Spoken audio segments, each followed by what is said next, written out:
Olá, muito boa tarde. Em cada quarta-feira centramos a nossa atenção na saúde e na assistência religiosa prestadas nas unidades do Serviço Nacional de Saúde. Entre nós está o Padre Fernando Sampaio, que é o Coordenador Nacional das Capelanias Hospitalares e com quem iremos conversar dentro de instantes. Para já, os temas da atualidade religiosa que hoje destacamos. A força da comunhão foi o lema da lista candidata que reconduziu o Padre Lino Maia como presidente da Confederação Nacional das Instituições de Solidariedade Social. Os órgãos sociais da Confederação Nacional das Instituições de Solidariedade Social foram a votos e com uma lista única ao Congresso. O Padre Lino Maia foi reconduzido como presidente da CNIS e tem pela frente 4 anos com desafios atuais e novos. São sempre, diria, voltados para as pessoas. É evidente que as pessoas são a nossa razão de ser. E para isso é importante que estejamos particularmente atentos a pelo menos três áreas. Privilegiar sempre os mais carenciados, sustentabilidade das instituições, formação de dirigentes, formação de quadros.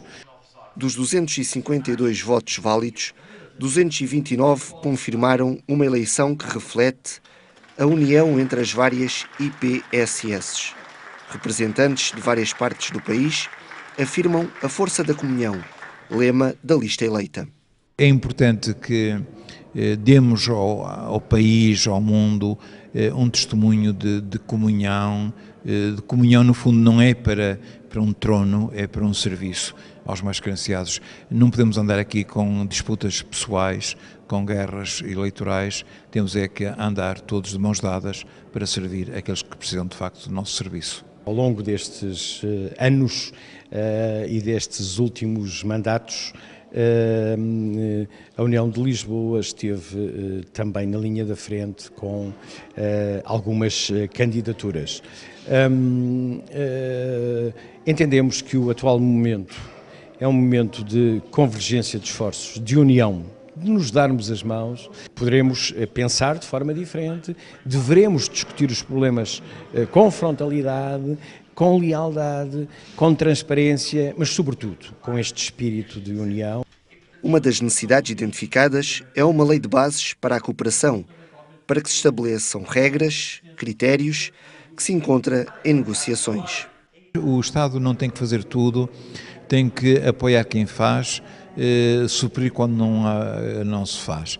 E este setor que presta bens públicos, que executa serviço público, não visa o lucro, tem, por exemplo, de ter um enquadramento fiscal diferente. Em representação do Governo, o Ministro da Solidariedade e Segurança Social destacou a ação imprescindível das IPSS para a paz social, em especial durante o período de ajuda financeira. Em Portugal, nos últimos 3 anos, passámos por momentos muito difíceis. Houve muitas pessoas em Portugal que viveram momentos francamente difíceis. E se foi possível manter a coesão social, se foi possível manter um nível de resposta social, isso deve-se muito à capacidade de norte a sul do país, no litoral e no interior, de milhares de instituições sociais, de milhares de voluntários, de milhares de pessoas que, com prejuízo das suas vidas pessoais, com prejuízo das suas vidas familiares, conseguiram manter o trabalho de muitas instituições sociais vivo e permanente e efetivo ao longo do país. Conseguiu-se, de facto, chegar ao fim deste período de ajustamento de uma maneira muito interessante. Não houve nenhuma instituição a fechar portas, não houve nenhum trabalhador despedido e até houve mais portas a abrirem-se e houve mais trabalhadores a serem admitidos nestas instituições. Isso ao mesmo tempo em que prestamos muito mais serviços, chegamos a muito mais pessoas e, sobretudo, às pessoas mais carenciadas. A Confederação Nacional das Instituições de Solidariedade Social representa cerca de 2.800 IPSS, que empregam mais de 2.000 trabalhadores e oferecem mais de 70% das respostas sociais em Portugal. A CNIS reúne instituições de todo o país e o Congresso Eleitoral de Fátima foi um momento para partilhar preocupações comuns. O Centro Social Paroquial da Zambuja tem respostas à comunidade desde da primeira infância, portanto, desde logo com o berçário, com a creche, depois com o jardim de infância, com a ATL, e depois na área também para os jovens, com o clube de jovem, depois na área dos idosos, com todas as respostas de idosos. A nossa instituição é uma instituição que funciona, obviamente, como resposta às necessidades concretas desta comunidade de Azambuja, necessidades que são cada vez, até por força das circunstâncias e do momento que vivemos, de um momento de alguma perturbação de caráter económico, são necessidades cada vez mais prementes e mais evidentes, não é? Temos de facto intervenção na área da terceira idade, mas também temos projetos de intervenção local, como seja o nosso CLDS, que no Marco Canaveses se chama CAEROS. Temos promovido desde sempre formação profissional, temos uma cantina social que está em funcionamento há 2 anos esta parte. Nós temos uma loja solidária, chegam-nos cada vez mais pedidos para ajuda alimentar e também para ajuda em roupas, calçados e outras situações que nós nos vemos impedidos de ajudar, digamos assim, que são aquelas situações de incumprimento que as famílias têm perante a banca, ou outros compromissos de rendas de casa, não é? Portanto, nós sentimos, quem está no terreno, sente que nos últimos anos isto não está para melhorar. A instituição tem 3 valências, tem creche, jardim de infância e lar de terceira idade. Esta valência da estrutura residencial para idosos abriu apenas há 2 anos, há 2 anos e meio. Tem capacidade para 40 utentes e está cheia, portanto, está superlotada. As famílias não têm capacidade financeira para responder a um custo, porque um utente no lar é sempre muito caro. E quando não há financiamento da parte da segurança social, é muito complicado para as famílias. Nem todas as famílias têm capacidade para o fazer. O Homem da Criança, conforme o nome indica, efetivamente presta serviço a cerca de 400 crianças diariamente e presta também apoio social a 100 idosos. E dentro de 6 meses vamos prestar apoio também a mais 80 idosos em lar de idosos.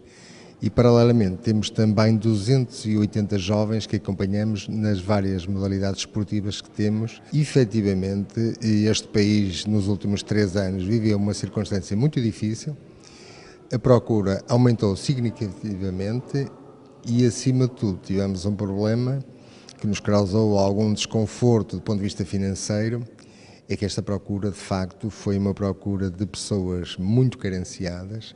E só para ficar com uma ideia, o nível de mensalidades que temos neste momento, na sua totalidade, corresponde àquele que há 13 anos tínhamos também.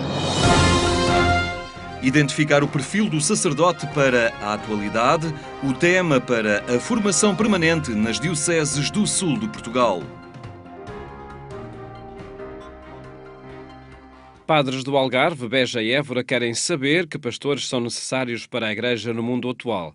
As respostas procuraram-se durante a Semana de Formação do Clero, uma iniciativa que é realizada em conjunto pelas dioceses do sul de Portugal. Precisamos de refletir sobre o perfil do pastor, que pastores é que temos para este mundo atual, que, como nós sabemos, se caracteriza por uma mudança contínua, e daí que tenhamos escolhido assim o tema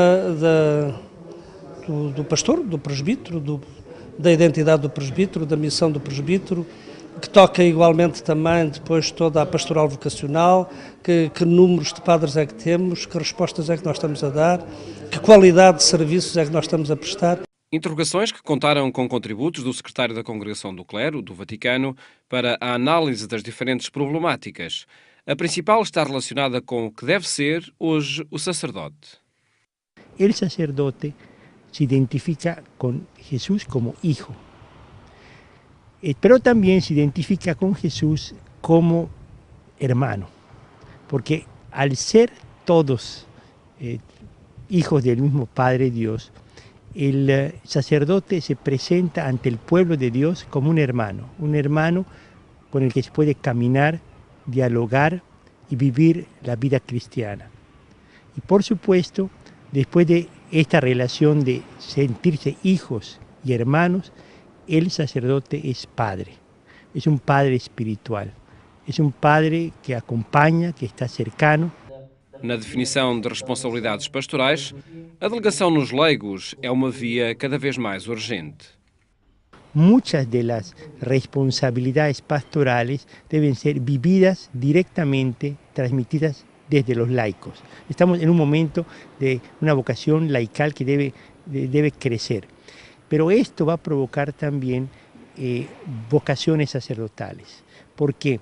Porque son precisamente de las buenas familias, de los buenos laicos comprometidos, jóvenes comprometidos laicos, que surgen vocaciones sacerdotales. Para ultrapassar o problema da proposta vocacional, Dom Jorge Patron Nuong sugere uma mudança de discurso. El gran reto que tenemos es que, como nuestra cultura no educa a descubrir una vocación y a responder a una vocación, sino únicamente forma o educa en una profesión, en un trabajo, hoy tenemos que ayudar a los jóvenes a ver la vida como vocación y desde la vocación cristiana descubrir si Dios me llama para ser un sacerdote, una persona de vida consagrada, tener una familia, ser un laico comprometido. E é sobretudo a partir do exemplo de quem já é sacerdote que outros podem despertar para essa proposta vocacional. Desafios deixados aos padres do sul de Portugal, que realizam em conjunto ações de formação contínua. Este ano deixando contributos para a identidade e a missão do sacerdote na atualidade.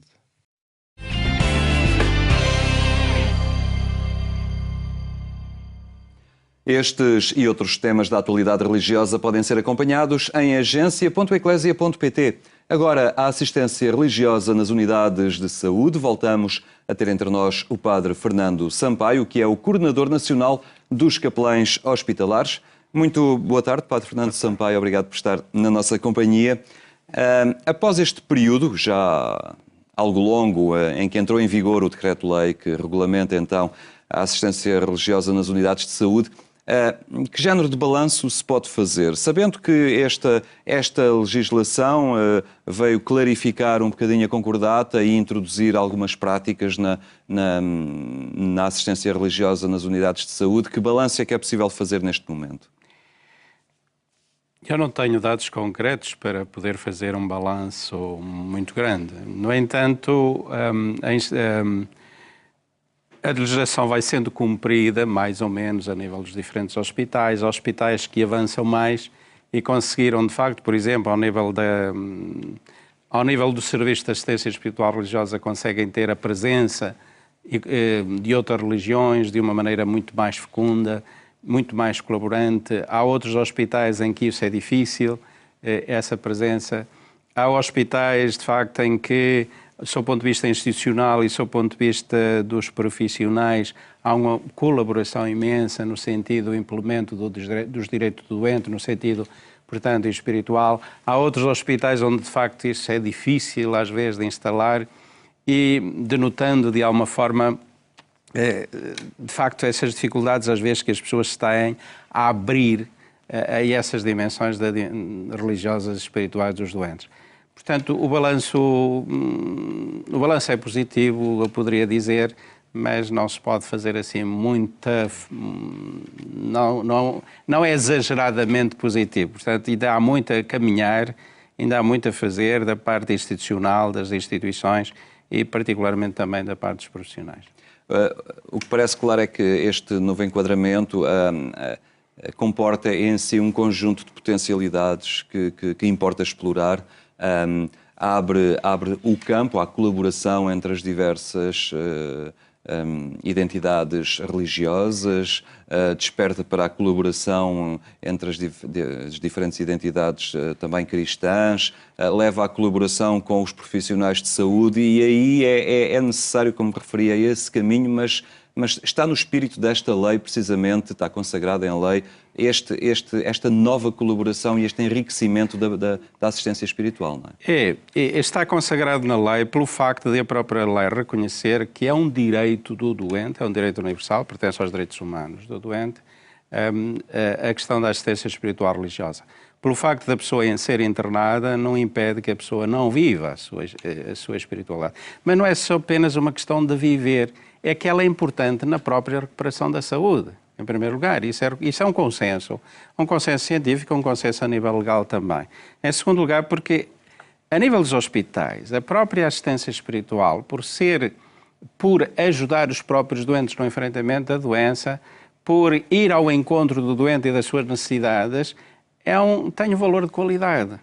Para os profissionais, e eles dão a impressão que muitos não refletem sobre isso, embora, enfim, há muitos outros a interessarem-se efetivamente sobre estes aspectos, dá humanidade à profissão deles, porque pelo facto de atenderem o doente também ao nível da dimensão religiosa e espiritual, de estar atento às suas necessidades, de se preocupar também com essas necessidades, dá abrangência ao profissionalismo, por um lado, dá humanidade ao seu profissionalismo, dá qualidade ao seu trabalho. E, inclusivamente, depois também ao nível da colaboração com outras igrejas, com outras religiões, também produz esta comunhão de uns com os outros. Cada um, no respeito mútuo de uns pelos outros, produz exatamente essa colaboração mútua, esse conhecimento mútuo, e há alguma coisa que está a acontecer em muitos hospitais muito bonita, que é esse conhecimento mútuo de uns pelos outros. Inclusivamente há hospitais, e eu tenho participado em algumas reuniões dessas, em que a reunião dos capelães tem também a presença de outras religiões, de pessoas que assistem também os próprios doentes. Esta é uma abertura fabulosa que nos dá conta, de facto, o quanto esta dimensão das pessoas e o direito das pessoas pode levar a envolver outros e a ser também um factor de paz, de solidariedade dentro da própria comunidade. Falamos dos capelães hospitalares. Nesta assistência religiosa, espiritual, nas unidades de saúde, esclarecer, a figura do capelão terá que ser obrigatoriamente um sacerdote, pode ser um diácono, a assistência religiosa pode ser, digamos, assumida também por algum leigo em colaboração direta com o sacerdote. Como é que as coisas podem ser desenvolvidas? Essa é uma novidade. É uma novidade que necessita de ser aberta. Porque, efetivamente, a assistência espiritual religiosa pode ser desenvolvida por leigos. E eu estou convencido que a desenvolverão muito bem, se calhar até muito melhor que muitos padres. Isso por um lado, porque os padres estão sempre assoberbados com uma série de coisas, porque são poucos, não é? E estão sempre assoberbados com uma série de coisas, particularmente com as coisas sacramentais, com a dimensão sacramental. Os leigos estão abertos a outras realidades. E eu digo sinceramente, ao nível da pastoral da saúde e ao nível das capelanias hospitalares, faltam-nos leigos, e muitos leigos. E há leigos bons, extraordinários, que podem fazer o trabalho extraordinário. E faltam-nos, sobretudo, mulheres. As mulheres, falta-nos o feminino e o materno no hospital, que é extraordinariamente importante na aproximação ao doente. E as mulheres são capazes, às vezes, de chegar mais longe, onde às vezes os capelães não chegam. E nós temos a experiência disso porque temos algumas a trabalhar connosco nas capelanias. E faltam-nos. E é necessário implementar isso. Os leigos têm muito trabalho a fazer na área da assistência espiritual religiosa, desde a visita aos doentes, do acompanhamento dos doentes, de preparação catequética para os sacramentos, inclusivamente os doentes, os leigos podem também, em determinadas circunstâncias, exercer algum outro ministério de distribuição da comunhão, às vezes de fazer um batismo de urgência, de presidir um matrimónio de urgência. Podem fazê-lo. Os padres, e naturalmente, imaginemos um hospital onde está um leigo, teria de haver naturalmente padres à volta, das paróquias à volta, que podiam dar essa ajuda na celebração dos sacramentos da Santa Unção e da celebração da Eucaristia. Mas tudo o resto poderia ser feito pelos leigos, que o faziam extraordinariamente bem. Portanto, é um caminho também a percorrer. É um caminho a percorrer. Em França, mas não só em França, mas eu ponto o exemplo de França, a pastoral da saúde dos hospitais é desenvolvida por leigos. Tem o suporte dos padres à volta, nas paróquias à volta, mas são os leigos que desenvolvem isto. Não apenas nos hospitais, mas também nas unidades pastorais. Isto é um desafio que vai direto às comunidades cristãs, no sentido também de se mobilizarem em relação aos seus doentes e aos seus doentes que estão internados nos hospitais de proximidade? Também é. E nós, ao nível dos hospitais, sobretudo aqui em Lisboa, temos uma associação chamada Mateus 25, que é de voluntários que estão presentes na capelania, e, portanto, é uma associação com a finalidade pastoral, e que é plataforma para a presença das comunidades cristãs junto dos seus doentes. Mas quando nós falamos de voluntariado, e aqui neste caso voluntariado pastoral, isto é uma coisa. E tem um trabalho imenso a desenvolver também, e a presença das comunidades cristãs junto dos doentes é fabulosa, no sentido da solidariedade, da solicitude fraterna, da distribuição da comunhão. Mas quando falamos de assistentes espirituais é outra coisa. Os assistentes espirituais é a presença de leigos profissionais enquanto assistentes espirituais, como capelães. Tiramos-lhe a palavra capelão, fica assistente espiritual. E, portanto, isso é outra ação, é necessário que sejam preparados, que sejam selecionados e para que possam desenvolver de uma forma profissional a atenção espiritual ao doente. Muito bem, Padre Fernando Sampaio, agradeço a sua presença entre nós e continuaremos a acompanhar a forma como este enquadramento legal da assistência religiosa e espiritual vai fazendo também o seu caminho e todos estes desafios que aqui conversamos e enumeramos também se vão tornando cada vez mais evidentes. Muito obrigado pela sua presença, o acompanhamento espiritual dos doentes, o enquadramento legal da assistência religiosa no Serviço Nacional de Saúde. No final deste nosso encontro, eu recordo ainda a edição rádio do programa Eclésia, que pode acompanhar mais logo pelas 22h45 na Antena 1. Tenha então uma boa tarde. Até amanhã, se Deus quiser.